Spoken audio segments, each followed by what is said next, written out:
sou Gabi, esse também é o nosso gabinete. O vídeo de hoje estou gravando de um lugar muito especial para mim, que é a fazenda dos meus pais, né? Um lugar onde eu tenho uma relação de criação, né? Fui criada aqui, então esse lugar é muito especial para mim. O vídeo de hoje eu quero seguir te contando um pouco da minha história. Pensei em contar sobre o concurso público da UENG, se os cachorros deixarem eu contar, né? Tá difícil. Eu já era professora na UENG desde 2015, né? Estava terminando o mestrado quando passei no processo de designação do Estado. A designação do Estado é um contrato seco, né? Um contrato sem grandes recursos e com a instabilidade de, ao final do ano, ter que ser renovado, né? Então ficava nessa dependência de ter ou não conseguir, né? Conseguir ou não conseguir a renovação. Como que era feita essa renovação? A partir de uma seleção de currículo. Então tinha uma tabela, a gente pontuava por essa tabela, né? E uma coisa que fez diferença para eu passar na primeira vez que eu fui prestar, porque eu não tinha nenhuma experiência, né, relevante, digamos assim, foi o fato de ter terminado uma pós. Então eu fiz muita questão de, quando eu me formei, terminar rapidamente uma pós, né? Fiz uma pós à distância só a caráter, né? A caráter de conseguir essa titulação. E então foi o que me diferenciou, porque pra gente dar aula, né, na graduação, a gente precisa estar um nível acima de titulação. Então, como eu estava só no mestrado, né, eu ainda não era mestre, eu não poderia se eu não tivesse essa pós, né? Outra sinalização importante é que conhecer a tabela, né, entrar no edital, me familiarizar com o edital foi algo muito importante, porque eu fui construindo o currículo. A Lola chegando aqui, não vai, acho que vai estar difícil. Eu fui construindo o currículo para fazer, então, para conseguir essa pontuação necessária, certo? Então eu fiquei nessa instabilidade de, meu Deus, será que eu vou passar? Será que eu não vou passar? Opa! E todo ano tinha essa instabilidade, né, essa insegurança. Até que no ano passado a gente teve a notícia do concurso e a minha vaga então foi disponibilizada e ou eu passava ou eu precisaria sair, né, da UENG, e lá é um lugar que eu gosto muito da cidade, né, eu moro em Uberlândia.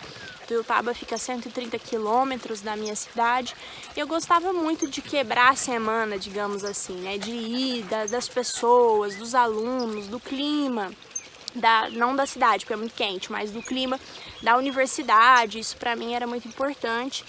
A etapa de um concurso para professor numa universidade pública é a prova escrita. Então você, né, tem ali 10 temas, mais ou menos, sobre o assunto que você está prestando a prova, e aí então é sorteado na hora da prova um desses temas. Eu tinha estudado, tinha me organizado, né? Aqui no canal até tem um vídeo sobre uma sugestão de como estudar, de como fazer TCC, tese, dissertação sem se desesperar.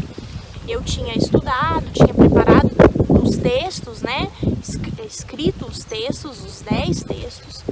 E então, no momento do sorteio da prova, minha vaga era sobre políticas públicas, psicopatologia, né? E enfim, saúde coletiva. E aí o assunto foi sobre planejamento e organização, né? Funcionamento e planejamento do SUS. Era um assunto extremamente voltado para as questões de gestão do SUS, né? Esse foi um tema que eu não queria que caísse e os meus concorrentes, por sorte, também não queriam, né, que caísse. E fiquei em primeiro lugar na prova escrita, empatada com um outro rapaz. Depois, na prova didática, eu caí para 4º lugar. A prova didática foi em Belo Horizonte, do mesmo jeito, né? Sorteava, só que na prova didática é uma aula, né? Você tem meia hora para fazer uma aula e então eles sortearam 24 horas antes da prova, porque aí você tem 24 horas para preparar a sua aula. E eu sei te dizer exatamente onde né, eu entendo que foi um deslize, onde eu me embananei, né, onde eu perdi ali 5 minutos, meia hora, isso é muito, falando de coisas que não eram tão importantes, né.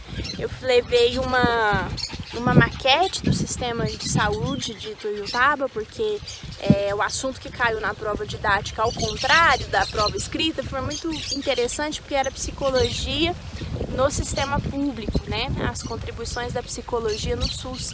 Então, esse assunto é gostoso de falar, de se pensar sobre ele, e eu resolvi levar essa maquete contando sobre o SUS em Ituiutaba e então sobre a psicologia, né, em Ituiutaba, uma vez que a vaga era para lá.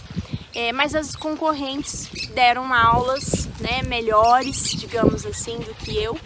E aí, com essa prova, com a pontuação da prova didática, eu caí para 4º lugar, né? Depois, quando foi feita a análise dos títulos, eu subi de volta para o 1º lugar e aí deu tudo certo, né? Somando as 3 etapas, deu tudo certo, mas teve esse momento, então, de muita aflição, que foi o momento do resultado da prova didática. Eu tinha feito prova para concurso uma vez, que foi na escola técnica aqui da UFO, e também foi uma experiência interessante, porque na prova escrita, eu fui desclassificada na prova escrita, e foi uma experiência interessante porque tinha limite de página, e eu não tinha me organizado. O texto que estava na minha cabeça, ele era maior do que aquele limite de páginas e eu não consegui fazer caber. Precisava falar sobre o ciclo vital, e quando eu estava na adolescência, faltava um tantinho assim, faltava poucas linhas para acabar as folhas, então foi falta de organização, né, o nervosismo ali da hora, mas me serviu como uma experiência, me serviu como uma reflexão, né, para reafirmar aquilo que eu queria e reafirmar também o lugar.